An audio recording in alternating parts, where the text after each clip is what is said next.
வணக்கம் தோழர்களே, நான் சுந்தரவள்ளி. அமெரிக்கா சிக்கி இருக்குங்க. சுத்து போட்டு உலக நாடுகள் அமெரிக்காவை காலி பண்ணிட்டு இருக்கு. ஈரான் வெறி கொண்டு தாக்குதல் நடத்திட்டு இருக்கு. அமெரிக்கா உளவுத்துறை அமெரிக்காவையே எச்சரிச்சிருக்கு. ஈரான் கிட்ட ஆயுதம்ல நினைச்சிட்டு இருக்காதீங்க. 1/3 பங்கு கூட உங்களால அழிக்க முடியல. அவன் இன்னும் பல மடங்கு ஆயுதங்கள் வச்சிருக்காங்க. பல 1000 ட்ரோன்ஸ் வச்சிருக்காங்க. கவனமா ஹேண்டில் பண்ணுங்கன்னு உளவுத்துறை எச்சரிச்சிருக்கு அமெரிக்காவை. அமெரிக்க உளவுத்துறை 40 நாடுகள் அமெரிக்காவுக்கு எதிராக ஒன்று திரள ஆரம்பித்திருக்கிறது. ஏற்கனவே மக்கள் போராடிட்டு இருக்கிறாங்க. இதுல ஹாலிவுட் சேர்ந்த நடிகர்களும் களத்துல இறங்கி இருக்கிறாங்க. ஒட்டுமொத்தமா ட்ரம்புக்கு கொடூரமான பின்விளைவுகளை உண்டாக்கி இருக்கிறது இந்த ஈரான் போர். என்ன நடக்குது தோழர்கள்? அமெரிக்காவுக்கு ஒரு நம்பிக்கை உண்டுங்க. நாங்கெல்லாம் இறங்கினோம்னா அடிச்சு காலி பண்ணிடுவோம். நாங்க எப்படி வெனிசுலாவில இறங்கி அந்த நாட்டினுடைய அதிபரா இருந்த மதுரோவை கைது பண்ணி தூக்கிட்டு போய் அமெரிக்கால ஜெயில போட்டோமோ, அது மாதிரி எந்த நாட்டுக்குள்ள இறங்கி நாங்க அடிப்போம். ஈரான்ல இறங்கி கமேனிய கொன்னுட்டோம்னா அந்த நாடு செதஞ்சிரும், நாடு கையேறு நிலைக்கு போயிரும்.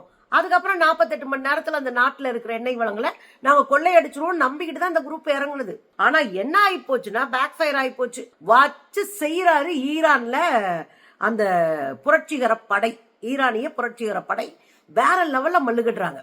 இன்னொன்னு, புதிய உத்திகளையும் எளிய உத்திகளையும் பயன்படுத்தி நாம் பெரிய ராட்சசன் சொன்னவங்கள டப்புன்னு வீழ்த்துறது இருக்குல்ல, அந்த தொழில்நுட்பம் தான் ஈரானை உயர்த்தி பிடிக்க வைத்திருக்கிறது.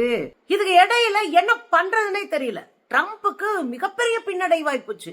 என்னடா இது, உலக நாடுகள் பூரா நம்மள கேலி பண்ண ஆரம்பிச்சிட்டாங்க. ட்ரம்ப் தன்னை ஹீரோவா கருதிக்கல ஒரு ஆளு, மன்னை சீமான் மாதிரி தன்னைத்தானே காதலிக்கிற ஒரு ஆள் தான் ட்ரம்ப். அதனால இந்த ட்ரம்ப் படுதோல்வி அடைஞ்சு அடுத்தடுத்து கையேறு நிலைக்கு தள்ளப்பட்டு உலக நாடுகள் கைவிட்டு நட்பு நாடுகள் கைவிட்டு மிகப்பெரிய தோல்வியை செஞ்சிருக்கார். இந்த சூழ்நிலையில தான் அவர் கடுப்பாய் போய் ஈரான்ல இருக்கக்கூடிய B1 என்கிற ஒரு மிக உயர்ந்த பாலம், மேற்காசியாவில மிக உயர்ந்த பாலம் என்று சொல்லப்படுகிற B1 பாலத்து மேல குண்டு போட்டாங்க. இதுக்கு அந்த நாட்டினுடைய, ஈரான் நாட்டினுடைய வெளியுறவுத்துறை அமைச்சர் அப்பாஸ் பேசுறாரு. பாரு, நீங்க பாலத்துல இருந்து கட்டியே முடியாத பாலம், அந்த பாலத்துல குண்டு போறது, அப்புறம் இங்க உள்ள உள்கட்டமைப்புல குண்டு போறது, மக்கள் மேல குண்டு போறது, இதனால ஈரானை அடிபணிய வைத்து விடலாம் அப்படின்னு நினைச்சா ஈரானியர்கள் ஒருபோதும் அடிபணிய மாட்டோம், ஞாபகம் வச்சுட்டு கிளம்பு அப்படின்ட்டாரு. இன்னொரு இடத்துல அவர் சொல்றாரு, நான்லாம் ஈரானை அடிச்சு கற்காலத்திற்கு அனுப்புவேன். யாரு? ட்ரம்ப். ஈரானை அடித்து கற்காலத்திற்கு அனுப்பிடுவோமா? என்ன நினைச்சிட்டு இருக்கீங்க? மரியாதையா எங்க கூட பேச்சுவார்த்தை நடத்துங்கன்னு மிரட்டிட்டு இருக்காரு ட்ரம்ப். இதுக்கு அப்பாஸ் என்ன பதில் சொல்லிக்காருன்னா, கற்காலத்துக்கு அனுப்பிடுவீங்களா? அப்ப அங்க எல்லாம் பெட்ரோல் இருக்காதே அப்படின்னா என்ன அர்த்தம்? ஓ அடக்கிவாசி, நான் கொடுக்குற பெட்ரோல்ல தான் உங்க ஊர் வண்டியே ஓடிட்டு இருக்கு. நான் முடிவு பண்ணி கல்ஃப முடிச்சு விட்டேன்னா பெட்ரோல் இல்லாம பல காலத்துக்கு நீங்க கற்காலத்துக்கு போயிருவீங்க அப்படின்ற மிரட்டல் தான் அதுல இருக்கு. பிரிச்சு விட்டுருக்காங்க. உங்கட்டெல்லாம் நாங்க உட்காந்து கை கட்டி ஐயோ அப்பா காப்பாத்துக்கெல்லாம் சொல்ல மாட்டோம், நின்னு அடிச்சு காலி பண்ணுவோன்னு பயங்கரமா பேசியிருக்கிறார். ஒரு உண்மை என்ன தெரியுமா தோழர்களே? பள்ளிக்கூடத்து மேல குண்டு போடுறது, அப்புறம் பாலங்கள் மேல குண்டு போடுறது, மக்கள் மீது குண்டு போடுறது, மின் உற்பத்தி நிலையங்கள் மேல குண்டு போடுறது, இது ஹாஸ்பிட்டல்ஸ்ல, குறிப்பா ஹாஸ்பிட்டல்ஸ்ல குண்டு போடுறது, இதெல்லாம் போர் விதிகளுக்கே எதிரானது. நீங்க சர்வதேச அளவுல உலக நாடுகள் போர் விதிகளை நிர்ணயிச்சிருக்கிறாங்க.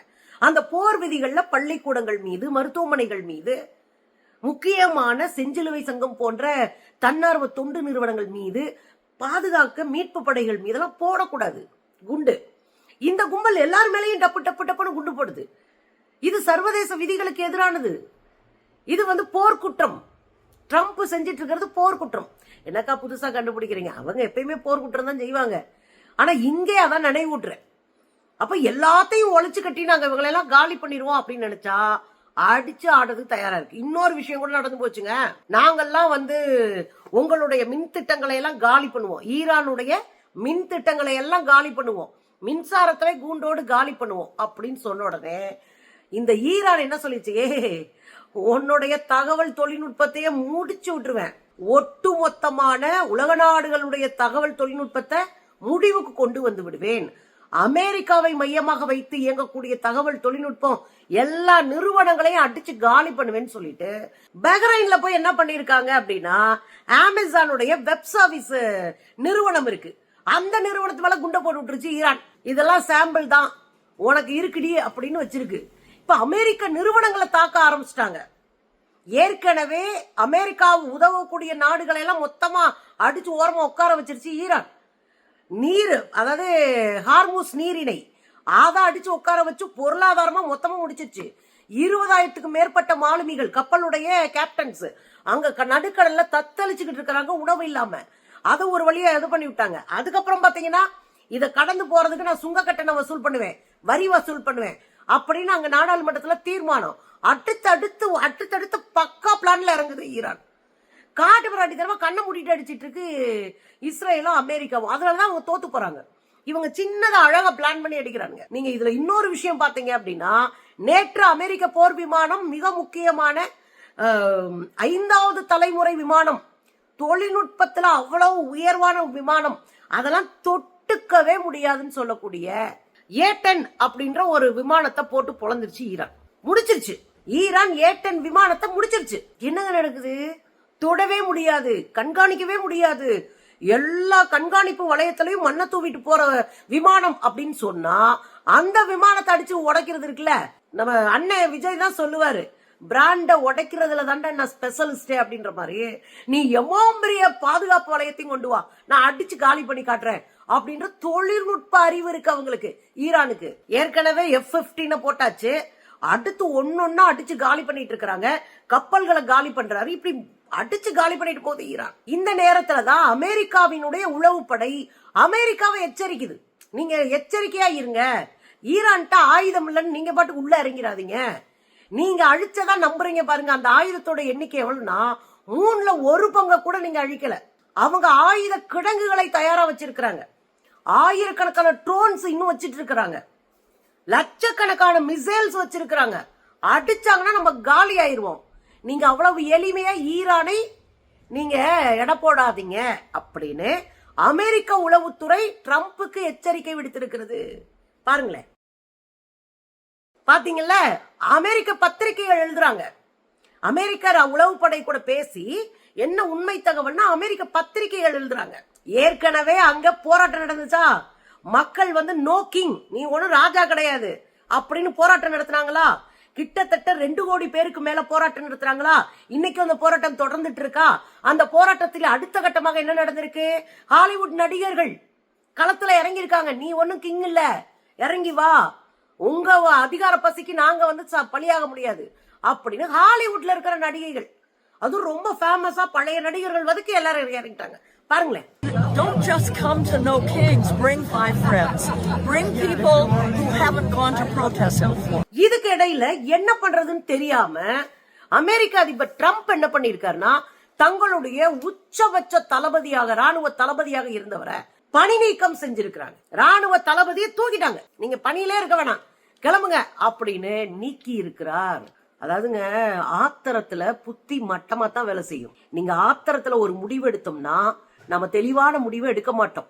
அதுவும் ஒரு தலைமை பொறுப்புல இருக்கிறவங்க ஆத்திரத்துல ஒரு விஷயத்த நம்ம முடிவெடுத்தோம்னா காலி. இப்ப இங்க என்ன நடந்துட்டு இருக்கு அப்படின்னா, அமெரிக்காவினுடைய முப்படைகளுக்கும் உச்சபட்ச தளபதியாக இருக்கக்கூடிய ராண்டி ஜார்ஜ் அவரை பணியை விட்டு தூக்கிட்டாங்க. பணியை விட்டு தூக்கிட்டு அவருக்கு பதிலா பொறுப்புல கிறிஸ்டோபர் லானேவ் அப்படின்னு ஒருத்தர பொறுப்பு தளபதியா போட்டிருக்காங்க. இந்த ராண்டி இருக்காரு இல்லையா, இவரு பைடனால் கொண்டு வரப்பட்டவர். 2023ல வந்தவர். 4 ஆண்டுகள் இவங்க தலைமை பொறுப்புல இருக்கணும். அப்படி பார்த்தா 2027 வரைக்கும் அவர் இருக்கணும். ஆனா அவரை தூக்கிட்டாங்க. காரணம் என்னன்னா, இவருக்கு ஏத்த மாதிரி படைகளை நிறுத்த முடியல அவரால. அவர் நினைக்கிறதெல்லாம் செய்யல அமெரிக்கா. அமெரிக்க ராணுவம், நீ வெட்டியா எங்களை கோர்த்து விடாத அப்படின்னு நிக்குது. அதனால இவருக்கான ஆளுகளை போடுறதுக்காக எல்லாத்தையும் களை எடுக்கிற வேலையில ட்ரம்ப் இறங்கி இருக்கிறாரு. இதுக்கு இடையில உலகத்தினுடைய இன்னொரு மிக முக்கியமான நாடா இருக்கக்கூடிய சோவியத் யூனியன், ரஷ்யா என்ன பண்ணிருக்கு அப்படின்னா, ஆயுத பயிற்சி மேற்கொள்ள ஆரம்பிச்சிட்டாங்க. அவங்களுடைய எல்லாத்தையும் கொண்டு வந்து பயிற்சி எடுக்கிறாங்க. இது உலக நாடுகள்ல ஒரு பெரிய பதற்றத்தை ஏற்படுத்தி இருக்கு. ஐயோ 3ஆம் உலக போர் வரப்போகுதுன்ற ஒரு அச்சத்தை ஏற்படுத்தி இருக்கு. பாருங்களேன்.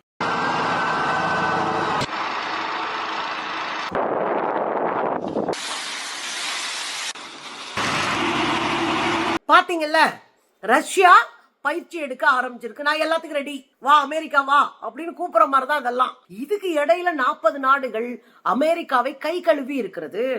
அது என்னங்க 40 நாடுகள்? இவங்களுடைய அமெரிக்காவுடைய நட்பு நாடுகள் தான். பிரான்ஸ், ஜெர்மனி, கனடா, இந்த நாடுகளை எல்லாம் ஒரு கூப்பிட்டார்ல, வாங்க எல்லாரும் போர்க்கப்பலை அனுப்புங்க, நாங்க போய் அந்த ஹார்மோஸ் அந்த நீரிணையில இருக்கிற தடைகளை உடைச்சு அவங்கள காலி பண்ணி நம்ம மீட் போனலாம் கூப்பிட்டாரு. எல்லாரும் சொல்லிட்டாங்க, அப்பா நீ போப்பா சாமி, உன் கூட சேர்ந்து நாங்களும் ஜாக முடியாதுன்னு எல்லாரும் கை கழுவி விட்டாங்க. இன்னும் சொல்ல போனா நேட்டோ நாடுகள் நாங்க கூட வரமாட்டோம் வெளிப்படையா அறிக்கை விட்டாங்க. இப்ப எல்லா நட்பு நாடுகளும் கைவிட்டுருச்சு இவரை ட்ரம்ப. இப்ப ட்ரம்புக்கு எதிராக மொத்த நாடுகளும் ஒண்ணு தரல. எப்படி நாம இப்படியே இருந்தோம்னா பொருளாதாரம் மொத்தமா சரிஞ்சிரும். ஒட்டுமொத்த உலக நாடுகளும் உணவு இல்லாம கூட போக முடியும், போக்குவரத்து வசதி இல்லாம போகும், எல்லா விலைவாசியும் ஏற்படும், பொருளாதாரம் மந்த நிலை உலகத்துல ஏற்பட வாய்ப்பு வந்துருச்சு. அப்ப இதை தடுத்து நிறுத்தணும்னா சாட்சிக்காரங்க காலில் விழுகிறத விட சண்டைக்காரங்க காலில் விழுகலான்னு ஈரான்கிட்ட போய் பேசிடுவோம் அப்படின்னு 40 நாடுகள் ஒண்ணு தரல ஆரம்பிச்சிருச்சு. இது அமெரிக்காவுக்கு மிகப்பெரிய பின்னடைவு. நாங்க தான் உலகத்தோடைய பொருளாதார அடியாள் என்று தங்களை அடியாளா கருதிக்கிட்டு சத்தம் போட்டுட்டு இருந்த அமெரிக்காவுக்கு சத்தமே இல்லாம 40 நாடுகள் சம்பவம் பண்ணி விட்டுருக்கு. அவங்களுடைய நோக்கம் என்ன சொல்றாங்கன்னா, நாங்க ஈரான்கிட்ட ரெக்வஸ்ட் வைப்போம், நாங்க ஈரானோட பேச்சுவார்த்தை நடத்துவோம், இதுல நாங்க இந்த ஹார்மோஸ் அந்த நீரிணையை திறந்து விட்டு உலக நாடுகளை பாதுகாக்கிறதுக்கு நாங்க என்ன செய்யணுமோ அதை நாங்க பேச்சுவார்த்தையில சரி பண்ணிக்கிறோம் அப்படின்னு இறங்கியிருக்காங்க. ஆகட்டும், இஸ்ரேலும் ட்ரம்ப கைவிட்டுருச்சு, நட்பு நாடுகளும் ட்ரம்ப கைவிட்டுருச்சு, சொந்த நாட்டுல உளவுத்துறையும் எச்சரிக்கை பண்ணிருச்சு, மக்களும் ட்ரம்புக்கு எதிராக தரல ஆரம்பிச்சிட்டாங்க. கொஞ்சம் யோசிக்காம ஒரு நாட்டினுடைய தலைமை பொறுப்புல இருக்கிறவர் இந்த வேலையில இறங்குனா மக்கள் முதற்கொண்டு எதிர்த்து நின்று காலி செய்வார்கள். அதுதான் இப்ப அமெரிக்க அரசியலாக பார்த்து கொண்டிருக்கிறோம் தோழர்களே.